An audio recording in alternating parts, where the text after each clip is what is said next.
Okay, channel news first. I normally do this on Wednesday, but I want to move it to Tuesday. We'll see what happens. Okay, so this is mostly going to be reminders and maybe a little bit of discussion. Okay, first off, my name is Patrick. The channel name is Jack Crafty. If you want, you can ask me for sources of different things, like who sells rocks, who sells tools, who sells stuff related to knapping. Like sometimes I know a guy is selling backstrap sinew or rawhide or related related items within the subject of archery, flint knapping, bushcraft, primitive skills, that kind of thing. So feel free to ask in the comment section. I try to put information in the comment section as well. The nap-ins. I have to update my nap-in list. Needs updating. I probably missed a few nap-ins that I could have put the dates in for, but I missed it because September's almost over.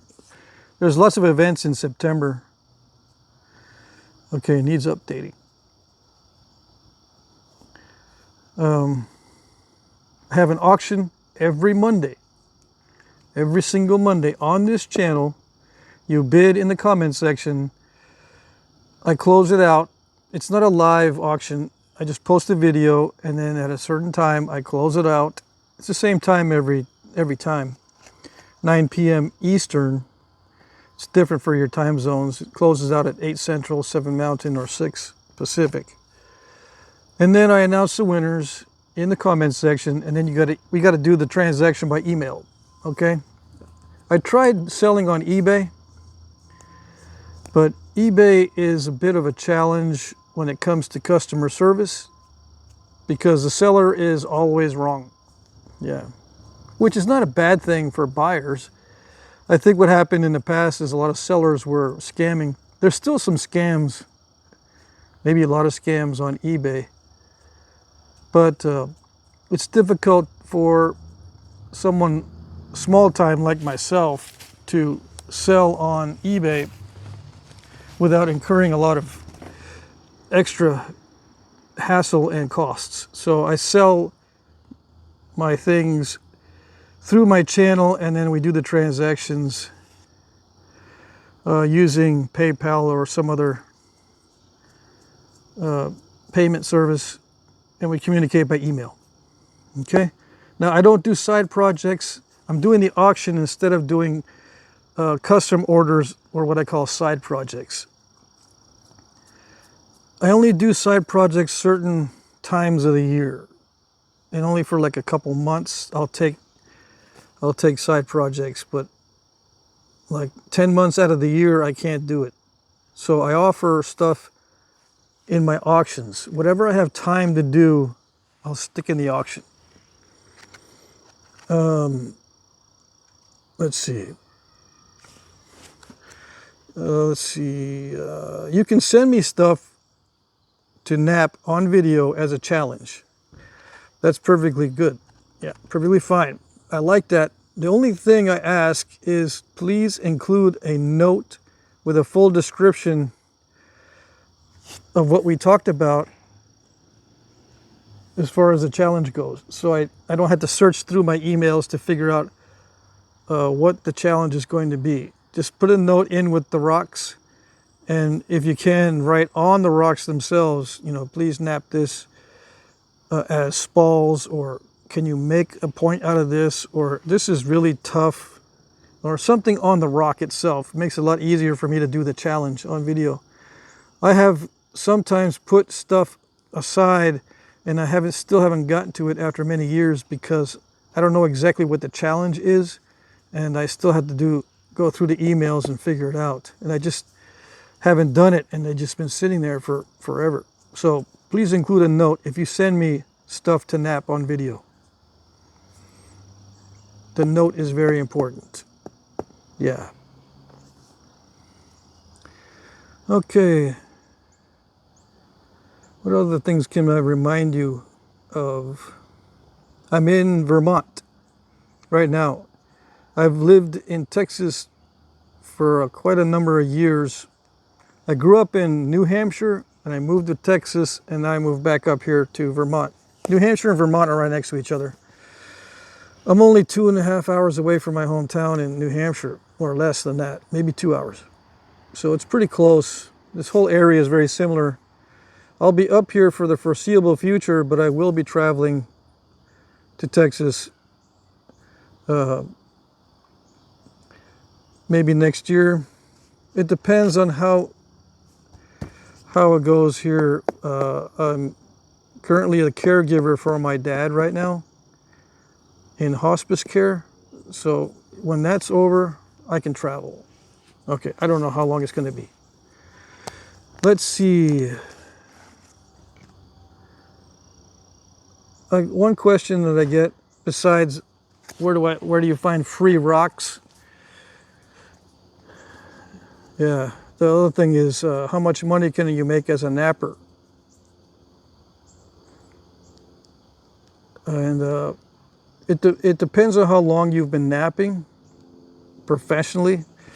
You know, you can, as soon as you start selling some of your stuff, even though it might not be all that great, it's perfectly okay. You become a professional. That's what it means. If you're selling your stuff, you are now a professional. The longer you are a professional napper selling your stuff, usually the more you get for your items. And if you develop a following that likes a specific style of napping and you are doing that style, you can get more customers that way. But yeah, it's time dependent, I think. Now, some nappers immediately somehow have this skill in generating a lot of interest to their channels or the items they produce, and they can jack up the price a lot. I don't know how many they sell and what their total sales are, but they seem to be selling items at a very high price. Put those aside. Those are outliers. The guys that can generate huge amounts of interest and then charge a high price for the items even though they've only been napping for less than a year. Put those aside because those are outliers. What you're normally going to have to do is sell your stuff here and there and then slowly build up to a higher amount of skill and a higher amount of customers. I used to calculate it. Now, some people need the calculations, I understand that. So I've got a calculation here. When I first started selling arrowheads, it was about $6.50 an inch, averaging. Now that goes up with the quality of the stone, okay? That's just baseline. I have sold it for cheaper than that. I've sold points for like $3 an inch. And even at that level, half of that, even at that level, I didn't sell them all when I first started. So you're going to be selling them for really cheap, $5 to $10 an arrowhead.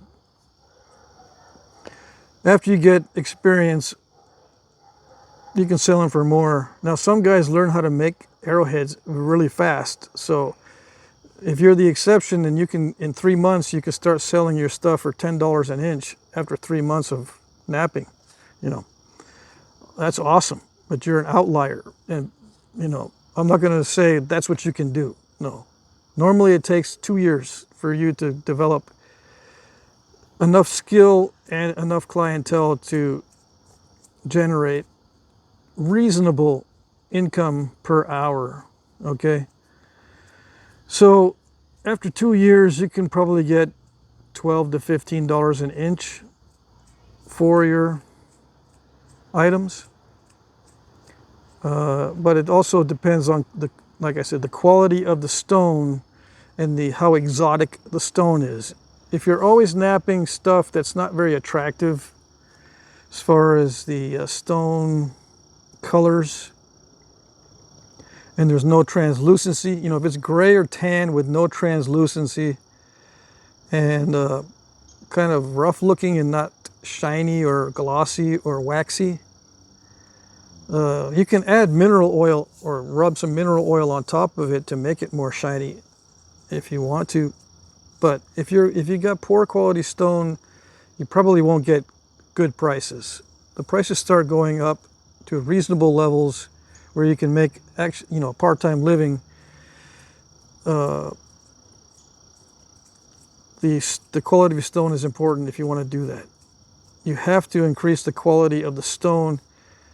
Now you can have just plain old gray of various shades, but heat treated so that you can develop awesome designs. Some of the Mayan eccentrics can fetch a lot of money, even if they're not so good looking material, like very dull and very gray, as long as the design is intricate. But I recommend heat treating to get those intricate designs knapped reasonably easily without killing yourself, because you can spend an entire day knapping a Mayan eccentric, or maybe a week, and then you go to sell it for $100. Maybe for a day you might think that's okay, but most guys, as far as I know,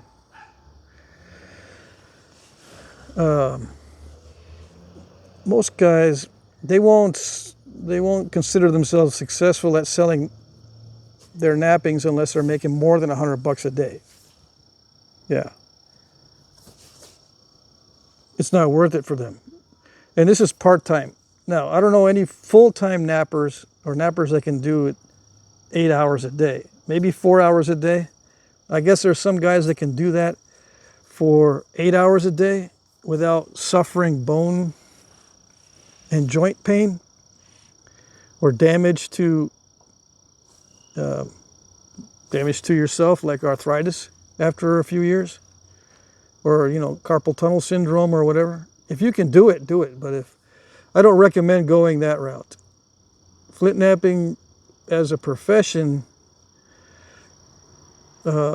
should be mixed with other things. You can sell tools and rocks and maybe some archery related stuff.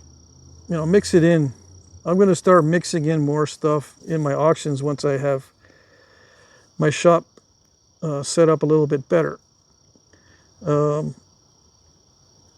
But yeah, you can make a part-time income. I consider it, fairly good part-time income.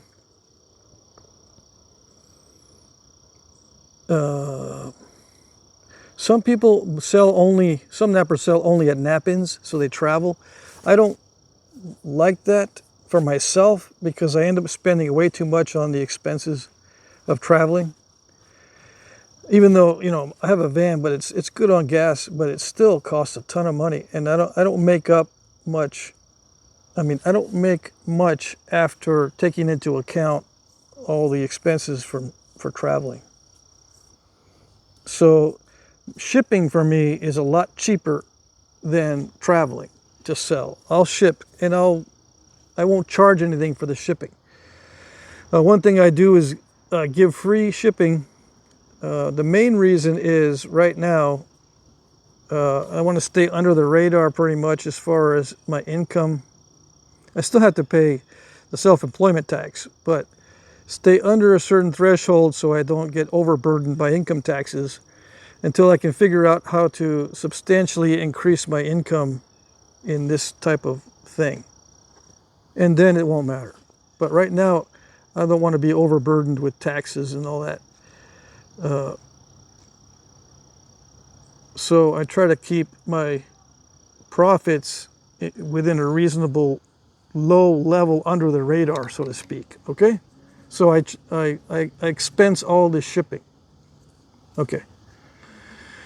What else can I say? Finding rocks is getting harder and harder. Good rocks. Yourself. It's getting easier and easier to find sellers of rocks. It's getting more and more expensive. Okay? when I first got in to flint knapping, I was scrounging all the flakes I could from other nappers. And luckily we had a nap in that was only 20 minutes away from where I lived at the time. When I first started heavily into napping, there was a nap in the next town 25 minutes away from my house. So I would go there and collect scraps and watch the other nappers. There was about 8 other nappers that would regularly attend that one.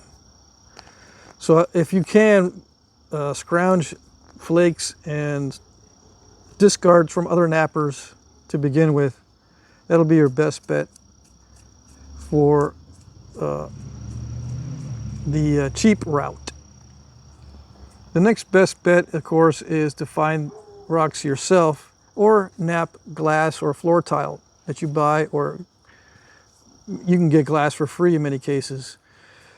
Around here, there's a lot of glass dumps. What that is in the old days, they just threw the glass out in the backyard in a pit or something. And they would burn trash in another pit or whatever. And you find these glass dumps in various places. And I've walked some trails, and you get off the trail a little bit and you can see a foundation of a house sometimes. So I poked around some of those, and sure enough, on a slope mainly is where I find the glass dumps. You'll see all these broken bottles, and you can use that glass. And I found the old-timey amber glass bottles. I find that they are more easily napped, or their glass is somehow better for napping than the newer bottles. So that's an option too. The sun's coming out. Just my luck. It's been overcast all day, and now the sun's peeking out. What's cool about here is that it'll stay overcast all day without raining. It doesn't do that in Texas very often. But now, the sun's going down and it's getting under the clouds. I see what it's doing. All right, so that's it for the update. One more thing about selling your nappings is the quality of the shipping is very important, especially if you're napping very delicate items. What I've done in the past is wrap my arrowheads with cardboard. You know, I folded up some cardboard and then put the arrowhead inside and then close it up like a little book. But I've switched to boxes that I get on Amazon. These are my 2 principal sized boxes. I think this is 6 by 4 by 1. Yeah. 6" by 4" by 1". And you can order these on Amazon. And this one here is 3.5 by 2 by 1. But I think in the description it's probably 4 by 2 by 1. But if I measure it, it's 3.5. A little bit over 3.5. It might say 3.5. I throw away the packaging, but you get the idea. This is good enough for a small arrowhead that's under, let's say, 2 3/4 inches.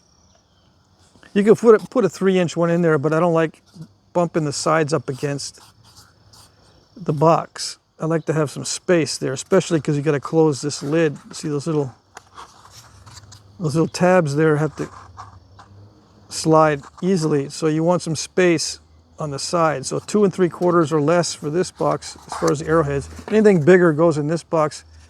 And once I get this closed up, I can send this just like it is in the mail. But normally what I do is, especially if I've got a lot of items in here or they're long, you know, the long arrowheads or knives or something, I'm afraid that these sides will get dinged and break the tips or the bases. So I put it in an envelope. These little envelopes are 6 by 9. Yeah, 6 by 9. Yeah, you can buy, these are standard manila envelopes, 6 by 9, and you can get them with the bubbles and without. And I expense all this stuff. All my shipping supplies are part of my expenses. And then if you have a larger item, I use the priority box from the post office. I ship everything through the post office. So the width of this box is 8.5, and this is 5.5, and 1.5 tall, 1.75 tall. Okay, so those are the 3 primary boxes that I use for shipping. Now this is flat rate. Make sure you get the flat rate ones, $10.40 to ship that one. This one, this ranges from $5 to $8 depending on the weight. You send it ground advantage. It has a tracking number. Don't send it first class. Send it ground advantage with the tracking number. It'll range between $5 and $8. A little box like this inside the envelope, this ranges between $5 and $6. It starts at around $5 no matter what.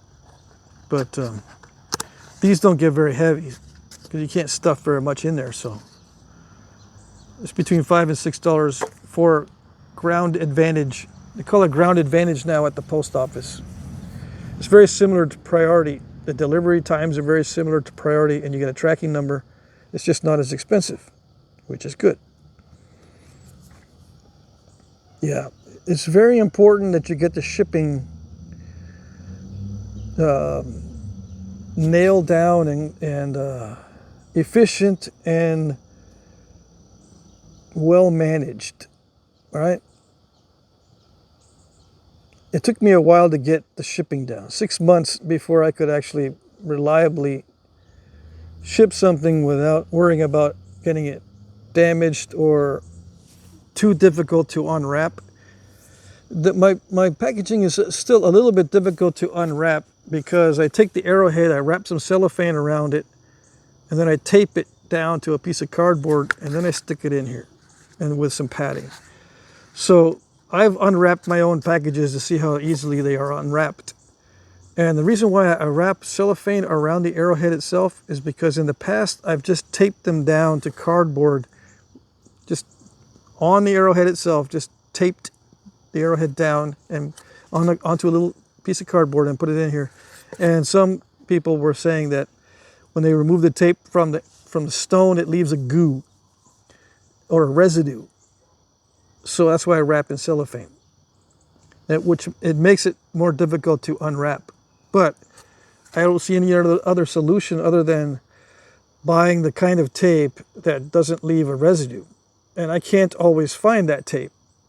And sometimes it'll say there's no residue, but it doesn't leave residue, especially in hot climates.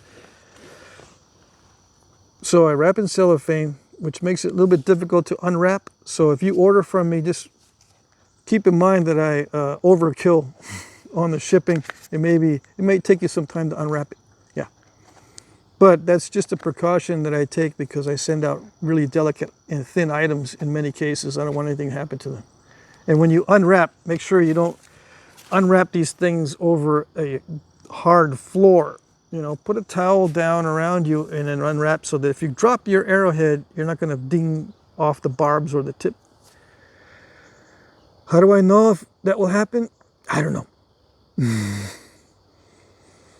Let's see. I think that's it. Discuss the shipping. Oh, upcoming events.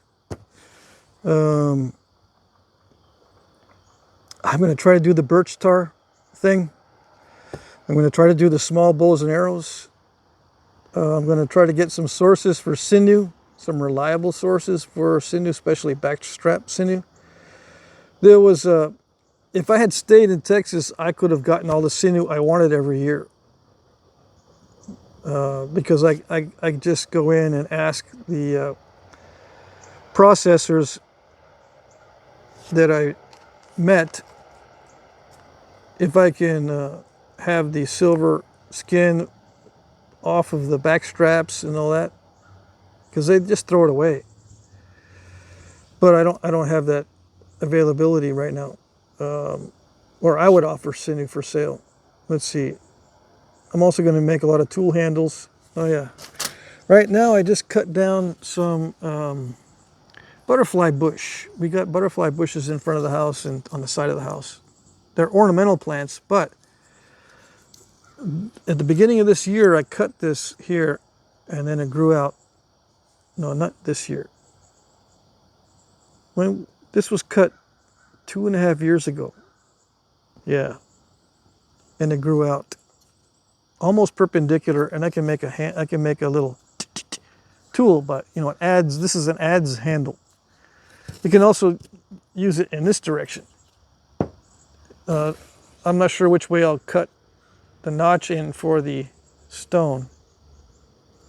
You can use it in either direction. And I've also got this one. Now, I was surprised by butterfly bush because it grows fast, yet the wood is very hard. It's got the best of both worlds, so I am going to try it for arrows too. Now, I scraped some bark off of here and off of here, and unfortunately, I don't think this is the actual color of the wood. I left this out in the weather for, I think it's been a month or two. So it got darker. I think it's not this dark, but if it is, it doesn't matter. Anyway, I'll try this butterfly bush for all my tools. Well, not all my tools. For some of my tools, I'll be making all the different types of tools that I have with the butterfly bush to see if it works and for which application does it work. And I use not only adzes, I use other things too. Like this can be used, it appears that the bark is very strong on these. So I may leave some of the bark on some of these. Got a phone call again. But I'm probably going to take off the bark on these. But, you know, I'm going to try both ways for knife handles or whatever. Yeah. All right, I got to answer a phone call. So I think that's it. There you go.